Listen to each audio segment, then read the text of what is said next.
Hi. Thanks for having me. I'm very excited to be here and to speak about my work. Just give me a second while I get organized.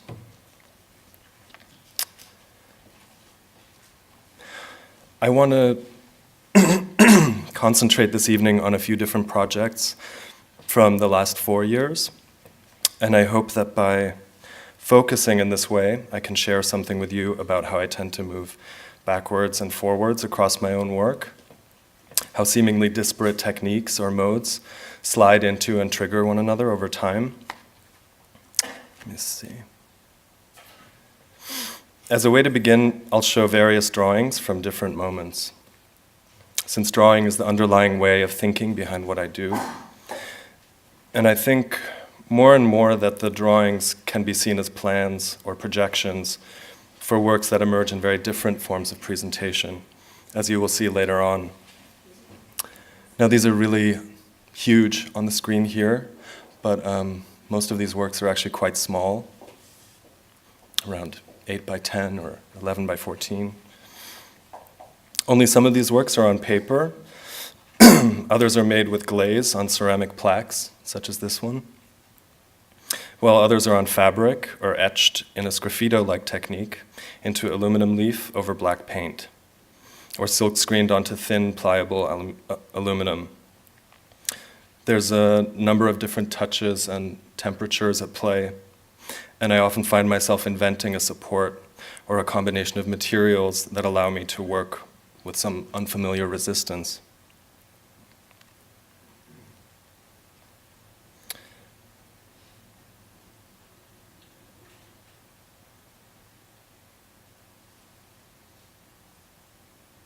This one is quite large. The androgynous framing figure is life-size, and the clothing and the background is done in frottage. This is back to a more intimate scale. And this is glazed ceramic. When I began making work, I realized that a central compulsion for me was the experience of the process itself, a kind of search or sifting, and I wanted to find a way to suspend that process in the final presentation of a work. The question for me became not so much one of finding a medium as it was a question of finding a space I wanted to work within. The first space that I found, and it's one that still recurs in what I make, was the space of the page, rather than the space of painting, for example, or sculpture. The space of the page could then easily become the notebook, the letter, the space of annotation, of drafting and dedicating.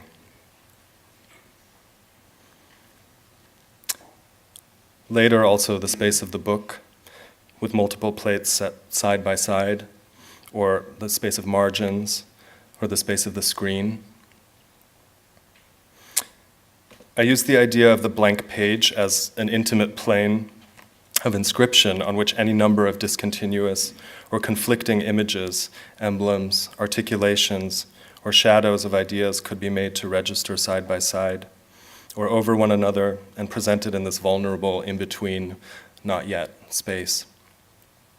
Pages begin to become frames that float or drift off the page, and later, as you will see, the space of the exhibition and the space of the page collapse.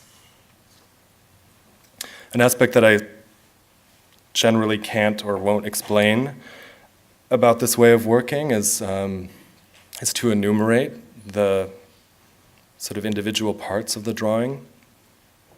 In some way, I want that to remain submerged, not to be obscure, but to leave this feeling with the viewer of being thwarted somehow.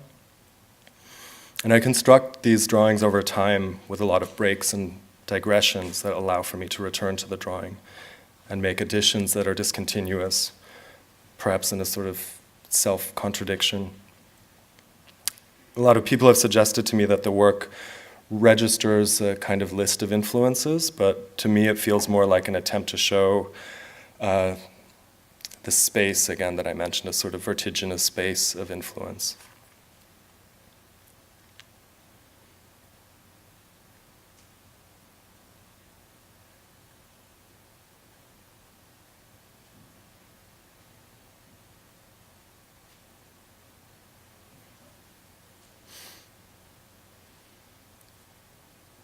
These are images of a show I did in New York in 2012 with works on paper and ceramics and folded aluminum.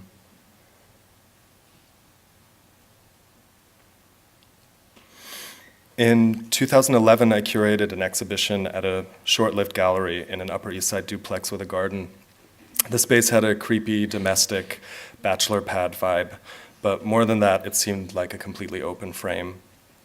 I began assembling works with no predetermined theme, bringing together decorative objects, found objects, works by anonymous artists, or by people operating outside the limits of the art world, with artworks that appeared as surprises in the output of a particular named artist. The individual works that ended up comprising the exhibition had stayed with me and formed links over the course of several years. Some of them I'd never actually seen or experienced firsthand. They were either told to me, or I overheard someone talking about them and became curious, or they jumped out at me from a photograph or a footnote. So that in the time between my first knowledge of the work and my encounter with it, a certain level of refractive fantasizing and embroidery overtook and lashed together works which previously had no reason to be related, but which by then had no other possible way of making sense. I leaned the show's title, Blood Flames 3, against the title of a legendary exhibition designed in 1947 by Frederick Kiesler at the Hugo Gallery in the same neighborhood in New York, pretending that there had been a future continuity of the radical concussions proposed by the first Blood Flames exhibition.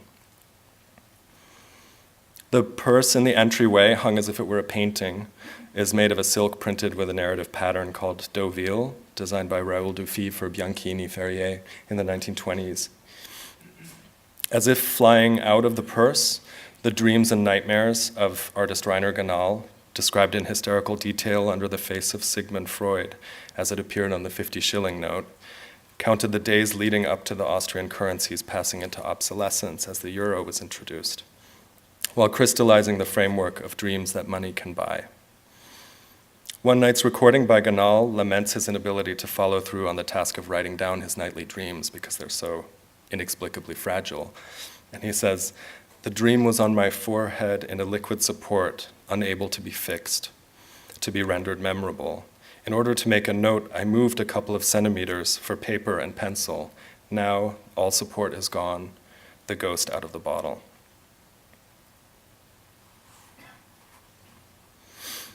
The shape of the air is rendered in spiked, drone-like cathedrals in Hugh Ferris's 1922 virtual renderings, commissioned to demonstrate the types of built volumes permitted by the then recently imposed New York City zoning laws. World Trade Center, a courtyard theater play performed by the Sana Laibach Nachum artistes of Imphal in Manipur, shown here as a video by L. Somi Roy, infuses the events of September 11th with melodrama and throws an entirely different point of view against what has become the standard way of thinking about and remembering that day's events. There was a painting by Chuck Nanny called Crystal Blue Persuasion, a hard-edged work in metal carflake paint, tortured over stretchers made of tree branches instead of planed wood stretchers. A hand-knotted rug by Evelyn Wild, circa 1920, presumably made in the basement of her girlfriend Eileen Gray's shop in Paris, named after a fictional personage called Jean Dessert. And I like that there are these totally different relationships between the rug, for example, and Nanny's painting, different relationships to abstraction. The artist and performer Antony contributed notes for Our Lady of the Flowers, a production by the late 90s East Village Black Lips Theater. And these were installed as screens for fist-sized Etruscan busts by Ira de la Nux. A shrill Nymphenburg statuette shielded itself from the all-pervasive pink glow of Lutzbacher's Pink Out of a Corner to Jasper John's 1963. All of these objects, situated as disguised actors, tested out correspondences according to the rules of the ensemble, giving preference to the misleading pose, a havoc of chronology, and the dissolution of categories. I talk about this show because it surprised me as being a sort of turning point in the way that I was working once I realized that the logic I developed in assembling the show was very similar to the logic I follow when I work in the studio. I knew from the beginning that I wanted to make this show not as a side project of collected favorites, but it wasn't until I was fully in it that I realized it was itself a work. I resisted the compulsory explanations that justify or give value to the objects in the show, and steered away at the same time from a sense of connoisseurship. What I wanted, and what I still want, was to put the viewer in a new frame of reference, one in which they come up against their expectations.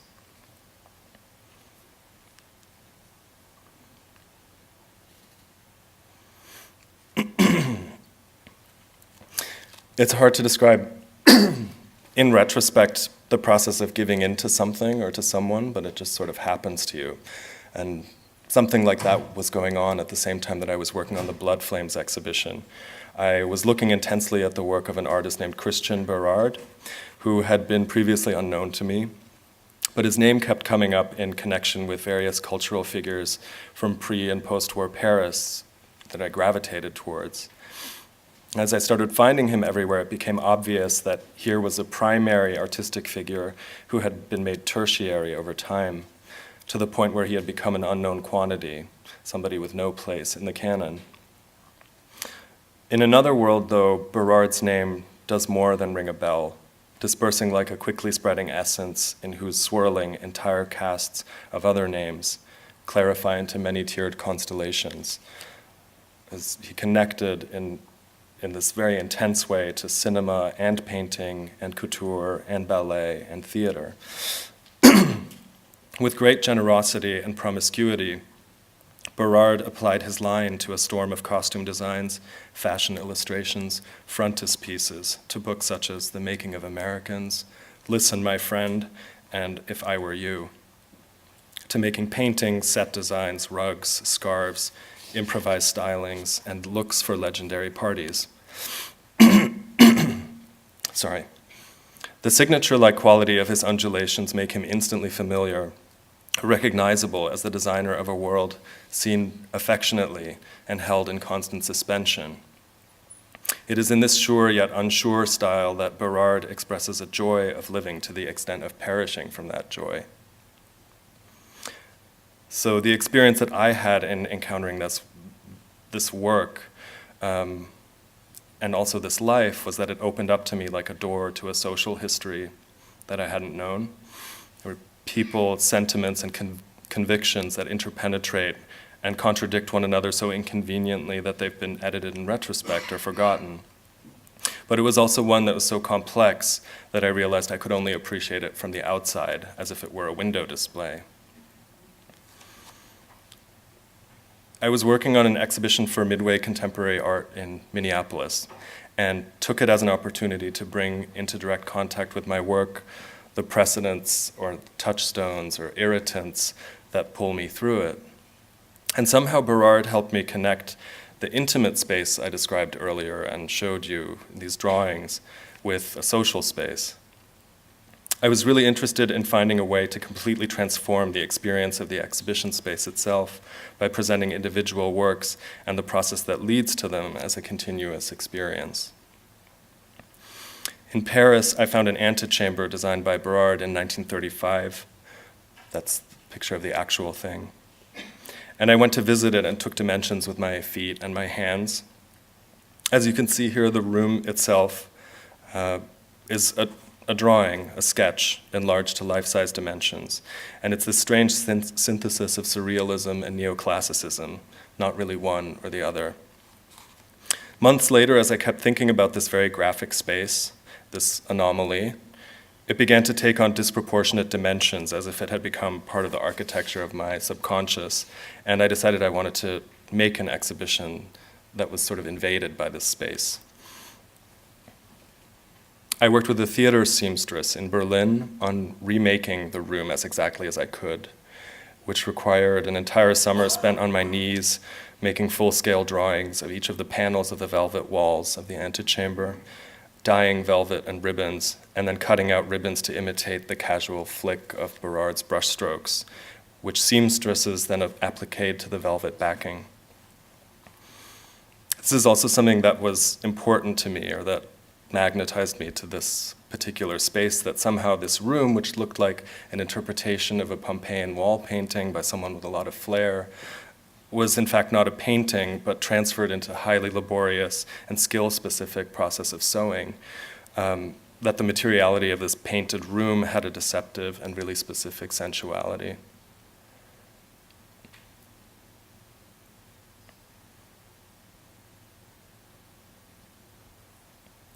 Here you can see the disassembled panels of the room before being stretched at midway. I installed the room backwards in Minneapolis so that the viewer was first greeted by a few drawings and 2 blank doors. Suddenly you're inside the space and you have to wonder, what is this? Where did this come from? This sense of destabilization and of wonder is something I connect to my own experience with looking, or at least to my initial encounter with artworks that keep resonating with me until I want to revisit them. Perhaps unwillingly, the viewer standing in the Velvet Room is now implicated in this exhibition, collaged into a reiteration of the space from 1935 that to me projected a whole network of sensibilities and social relations that cannot be reconstructed and are perhaps only intuited as an absence. The piece called Concern, Crush, Desire was shown a second time in the 2012 Whitney Biennial, when the Whitney was still housed in the Breuer Building on Madison Avenue. Partly in reaction to the premise of an exhibition as large and as visible as the Biennial, I wanted to make something undeniably present, but difficult to ascribe to a single author, to somehow evade the linking of object to name in a closed loop, and hopefully to open up a kind of confounding experience. The sense of absence I spoke of earlier became more emphatic in this second iteration of the work. One of the reasons I don't show images of Bérard's paintings or fashion illustrations or his set designs for Cocteau films is that he is very central to the project, but in a lot of ways the work is beside the point. The piece grew out of my relationship to his work and to Bérard as an historical figure, as an unrepeatable event. But for me, it's about him not being there at all.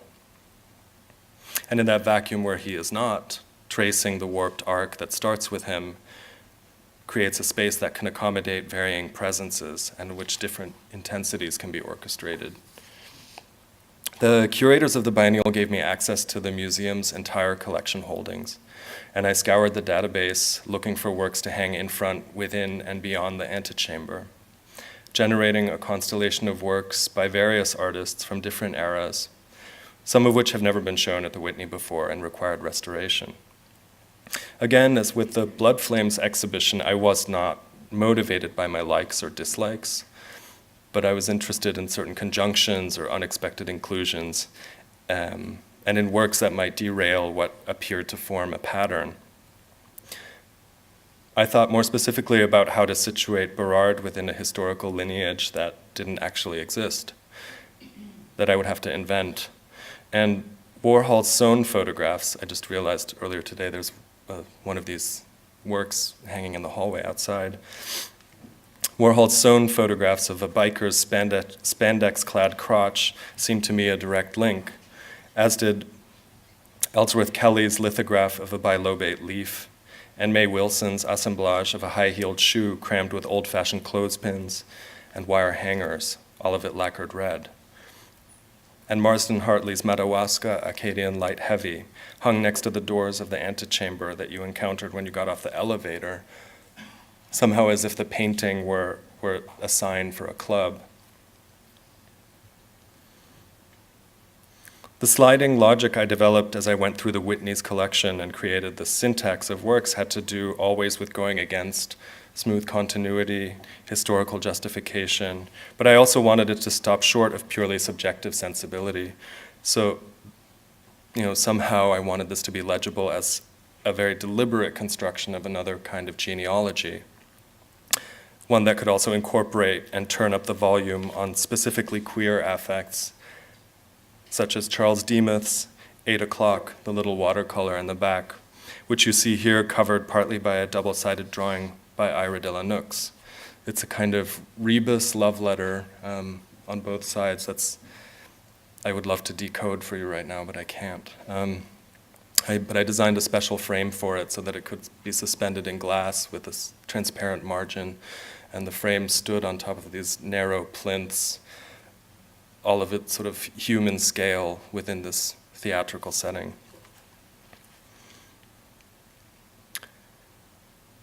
The velvet antechamber began to operate as a filter through which I could see differently and make different choices, building a genealogy that allowed for works to take place beside one another that would not, in a different historicizing frame, be allowed to do so.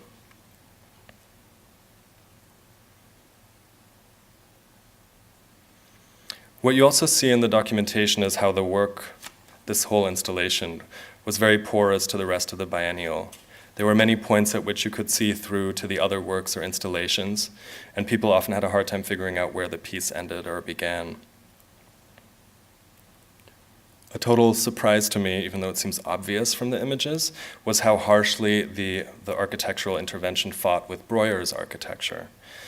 That was really an unplanned but very important dynamic that made the room feel even more alien, displaced, and difficult to locate. If you think of the aesthetic program of an architect like Marcel Breuer, it literally dismisses and forbids the kind of work that Bérard was known for as frivolous, fey, and decorative. And I was very happy with that sort of outer level of contrast to be active in the work as well.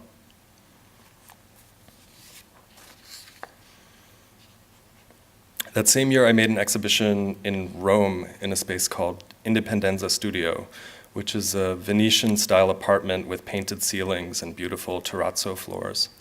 I worked there for a month, getting to know the details of the space very well. It's totally unfurnished, spooky place. And it started to feel a bit like Visconti's Conversation piece. I worked intensely at a ceramics workshop that had existed since the 19-teens and had been founded by a futurist ceramicist.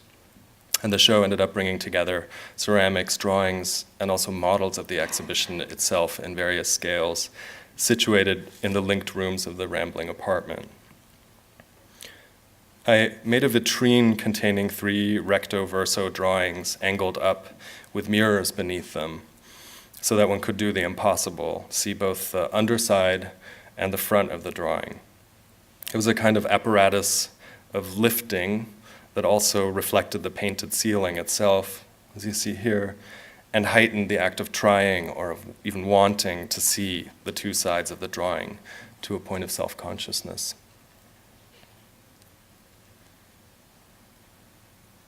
These are some of the ceramics. They're also all around 11 by 14. What brought me to working with this material was this ink-like or watercolor-like lightness of the glazes, but also the impossibility of control. There's a huge difference between what you think you're painting with glaze and what results in the process of firing, and I really like this built-in interference that registers as part of the work. I also tried for a kind of reciprocity between the works and the space itself, so that there could be moments where you would start to wonder how much they influenced one another, or if the work had been there first, or the space. And this is a wall drawing I made by applying dark pastel and smudging it directly into the wall in a kind of haze up to the limits, up to the beginning of the decorative ceiling painting.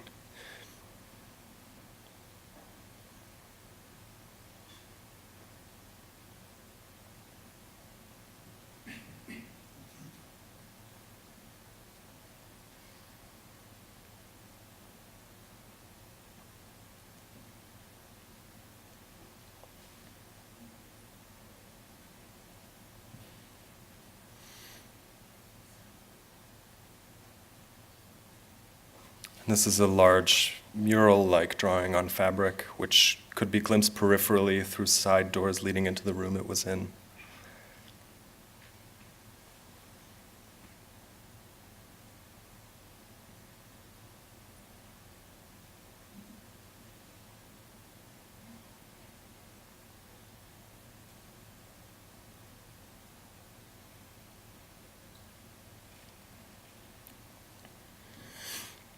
Last year, I was asked by the curators of the first Florine Stettheimer survey in Europe at the Lehnbach House in Munich to contribute to the retrospective.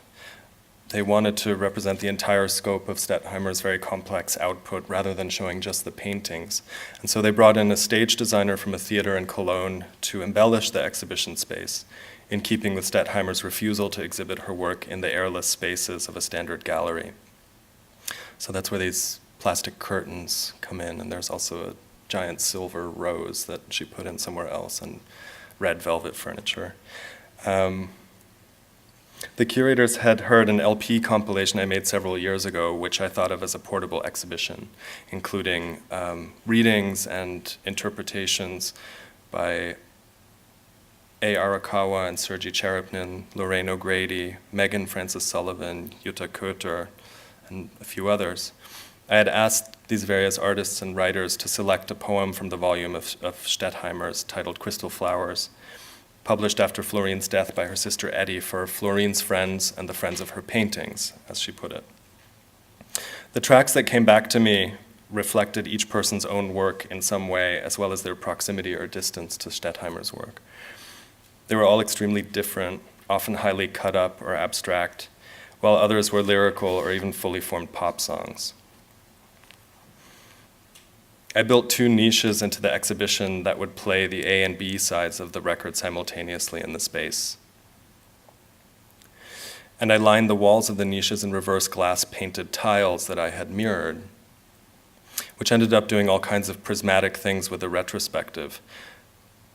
Here it's pulling in a projection of a film of Virgil Thomson and Gertrude Stein's opera Four Saints in 3 acts with sets by Stettheimer. Or it would suddenly bring in a far corner of the exhibition space that you didn't think you would possibly be able to see. The one that you see straight on was a kind of wedge-shaped niche, which, as it reflected into itself, started looking like a giant revolving door, whereas the other one, which is a tripartite piece, looked sort of like a giant dressing mirror. You can see a close-up of the paint.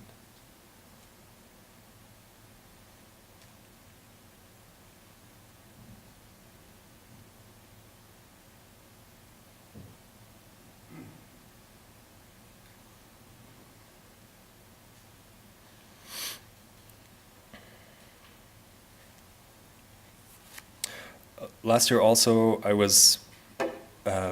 I participated in a show called Portraits of Interiors in the National Museum of Monaco, where 5 artists took over a villa in which the museum is housed to explore very different notions of interior and interiority. The museum happens to have a great collection of material related to the Ballet Russe, with whom Bérard was affiliated, but also drawings and personal effects of Bérard's donated by his longtime partner, Boris Kochno. So this became the 3rd installment of Concern Crushed Desire, the Velvet Antechamber. And this time I was able to fold together the kind of archival wandering I'd been doing with a selection of my own drawings from the past few years. As you can see, each installation of this piece is quite different, or allowed me to rethink it in new terms or use it as a filter for different purposes. I've been trying from multiple angles to see how I can blur the distinction between my work as in what I make and my work as in these proximities and absences that I draw out and frame. I think of all the versions, this is the one that felt most at home or period appropriate, situated in this villa with a view to palm trees and the Mediterranean. And this actually made me a bit uncomfortable, this kind of enchantment of the setting.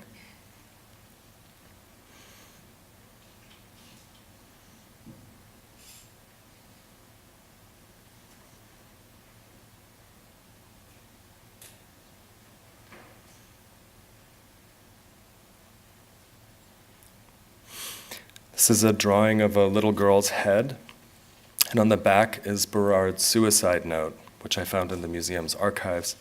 Judging from the handwriting, he may have composed the note in a drunken fit, but it's quite touching, and he never killed himself. He apologizes for being so crazy and promises all his personal effects to Boris Kochno, his partner, who kept him sane. And you can see that the handwriting really is exactly the same as the line of his drawings, as the way the line, the embellishments are made in the Velvet Room. This is a study by Natalia Goncharova for a ballet called La Pairie, a fantastical landscape that I hung directly on the window as a kind of blockade or overlay. And this is a drawing of a cloud by André Derain for the ballet Jack in the Box, in which dancers not only danced, but moved around parts of the sets on stage. I think we can go to the video now.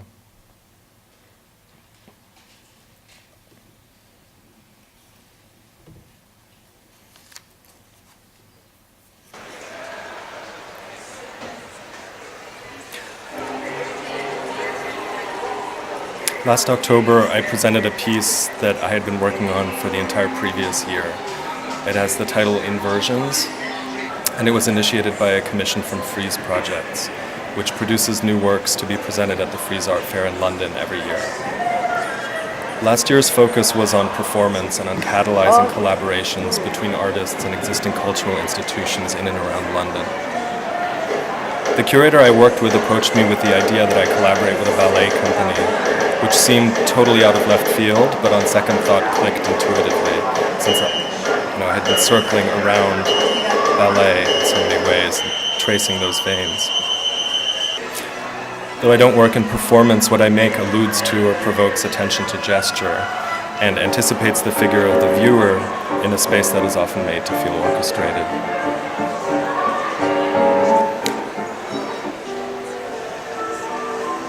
All that is to say that my relationship to ballet is very oblique, coming more from ballet as a frame for certain contrasts or experiments, as a way to relate to painting from a different vantage point, as in the productions of the Russian ballet, the Swedish ballet, or as a space that bleeds into a proto-queer era.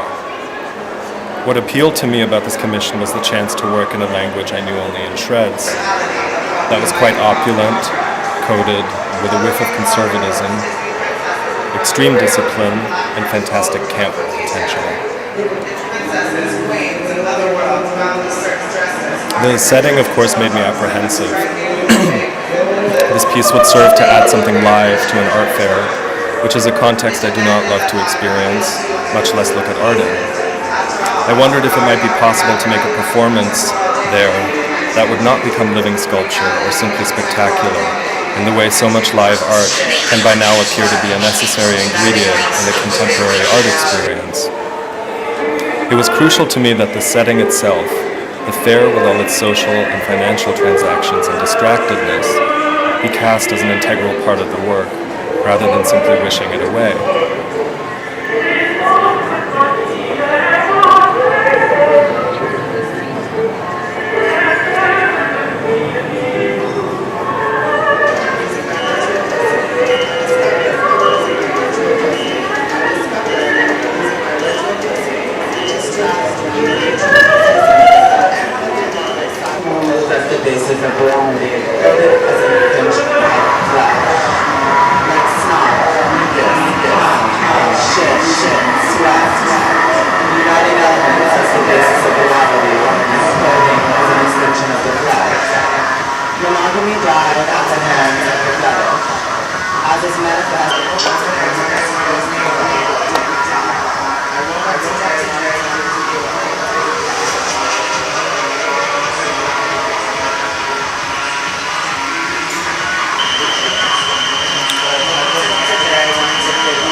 I walked into a floor was covered in networks, outdated collars, corsets, veils, tapestries, and broken pieces of Greco-Roman columns. A large fan at the top of the room blew shreds of printed JPEGs of constitutions, decrees, revolutionary texts, and other things older, wider versions of the man half used to certify and blur the merger of thought and object. The walls of this very large room were completely covered in screens, looping scenes of American actors speaking in British accents, playing characters, both fictional and realist in nature, of ancient Egypt.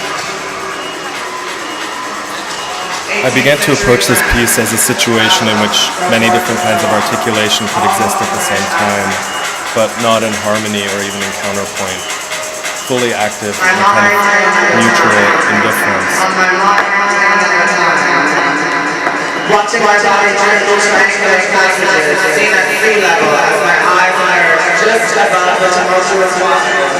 That missed my nose thanks only to the grace. I thought about what attracted me to ballet and what mystified me about it, realizing that perhaps it was more an image of ballet backstage or a sequence of disordered images of different styles I had in mind.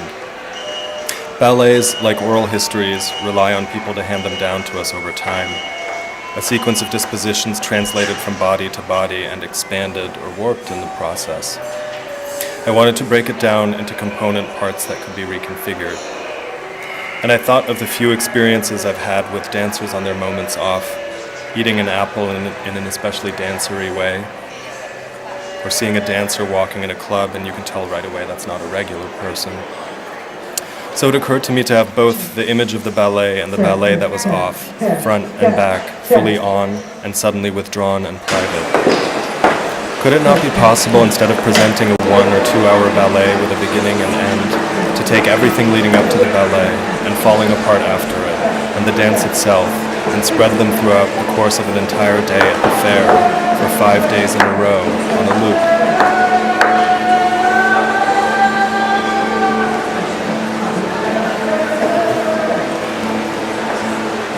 When I went to work in Leeds with the Northern Ballet, I watched them rehearse for their normal 6-hour workday and started noticing episodes on the margins that I wanted to incorporate.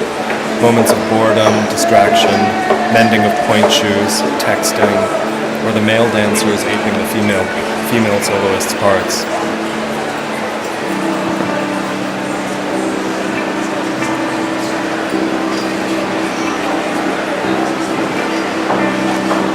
By then I had landed on a ballet historical subtext that resonated with me. Les Biches, a ballet choreographed by the magnificent Bronislava Nijinská, with sets by Marie Laurencin. I'm not sure which ones. It's more and more crowded here now in 10. The walkways are beginning to be difficult to pass. You said that I was all subtext, but you got it. If you got it.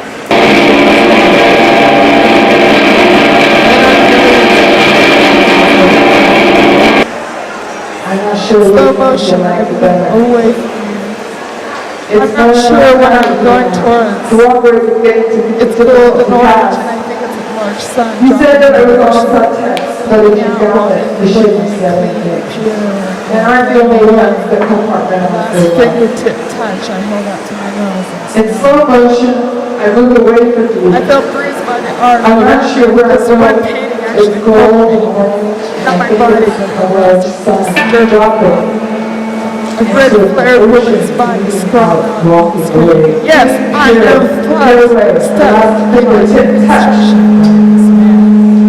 I'm not going to just passively here. I'm going to ooze out my sexuality just to tease you.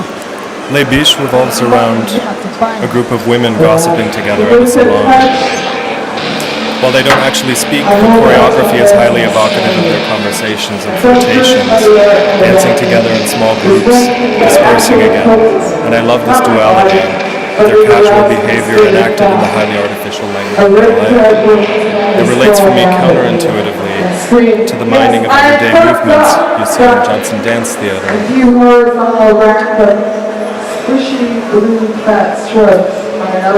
Though the dance sequences we ultimately produced were non-narrative, I tried to draw from the very muscular profile movements I saw in Les Biches, which the dancers found horrible and wouldn't. Our frames of reference had almost nothing in common, which is a possibility I hadn't even considered as I delved into this project. I asked them to share aspects of their own physical memory of dancing, passages from favorite or least favorite ballets, and then asked them to teach them to one another and watch them transform.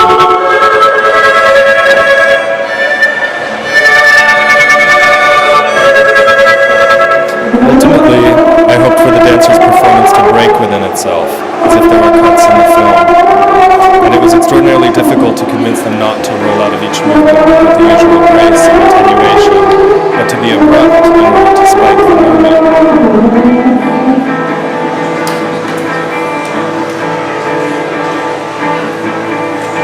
I wasn't paying attention. I was pushed up against slowly right, stick, go weird. I know what it is when I see it. He's a conceptual artist. It could be structural things, part of it. Or maybe, I guess I found it. It needs to be text. Have you read the Masters yet? No, I hear it's fantastic. So much calmer. I rushed back and found to pull.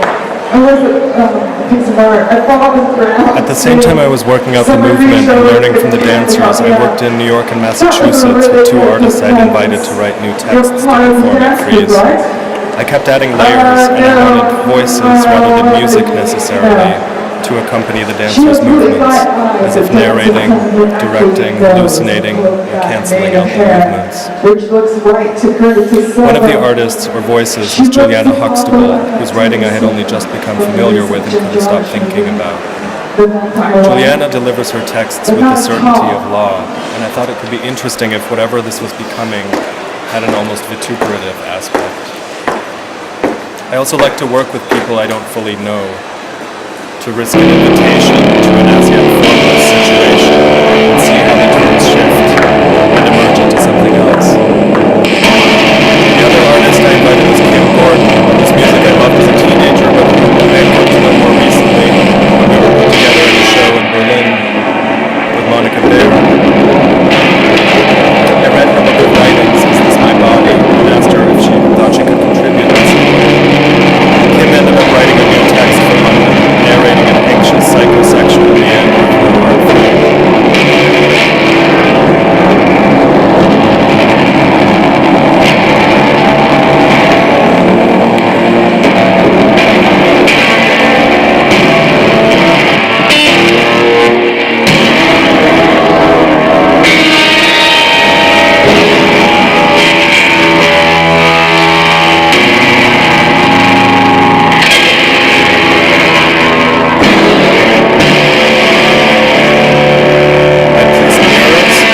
Of the ground level elevated dance floors so that the dancers could see themselves and check their position in relation to others as they were in the dance studio. To keep down the weight of the massive mirrors, I used a new heat-stretched mylar mirror skin, which had the tendency to shake when the dancers made impact with the floor, creating trembling reflections of the dancers and the onlookers.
I knew that because of the number of people involved, 7 dancers, 2 choreographers, Juliana, Kim, and several technicians, it would be impossible for this piece to be rehearsed before the art fair opened, and I approached it as a draft, as a kind of generative chaos. What I only learned in the course of making the piece is how intricately one must guide this kind of chaos. I'm very grateful to the immense generosity and trust all the performers gave to the realization of this fragile work, which kept changing and surprising us during the course of its 5-day run. Seen at sea level as my eyes emerged just above the tumultuous water that missed my nose thanks only to the grace of the angel of history.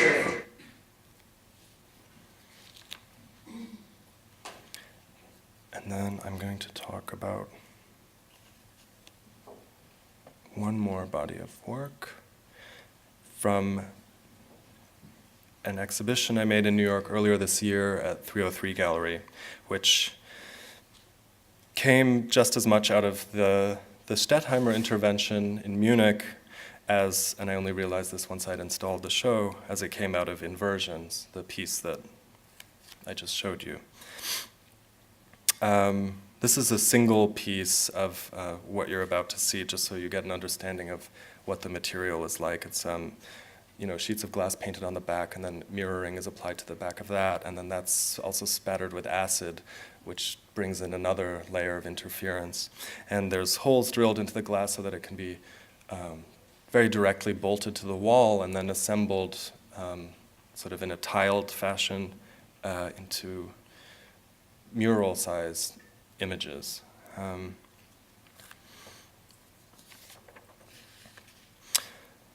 As with some of the other processes I talked about, there is a degree of blindness to this way of working because you can't see the final work until it has gone to the mirror person, and there's only one mirror person I could find who was even willing to do this. And then, the pieces are assembled and go up on the wall, and suddenly the space opens up in a way that you can't possibly control. So you're confronted then with your own reflection and the reflection of whatever it is that's behind you and around you. And I really like what happened in that, as a viewer, you approach these things and couldn't take apart the reflection from what was painted or the painting that was inside the mirror. In some ways, this also loops back to the beginning of my talk tonight, to what I said about the space of the page, which has here become immersive and more disorienting. I devised a pretty irrational banner to wind its way through the gallery, perhaps more a banister for the eye than for the hand, though for most of its trajectory it really is at hand level, and so it relates immediately to the body, suggesting a guide or some kind of coercion through the space. The banister inevitably also sort of suggested a kind of architecture whose lines cross into and over the lines painted into the glass. So the experience of navigating among these parts became very focused on the individual in the space.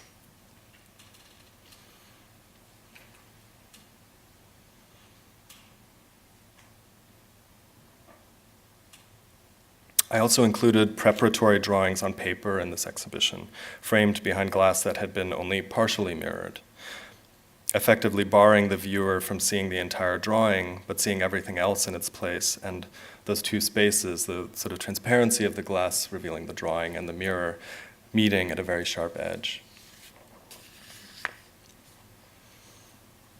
A lot of things happened in the course of installing these works that surprised me and taught me about the work. As I said earlier, these sort of new spaces opened up and angles were created.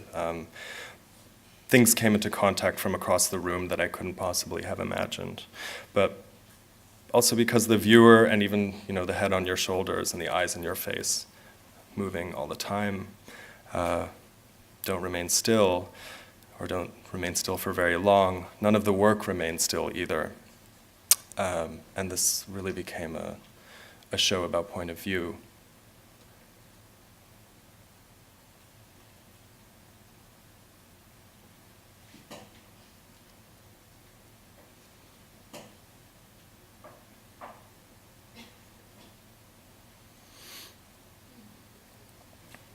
So I think I'll leave it there, and I'd be thrilled to answer any questions.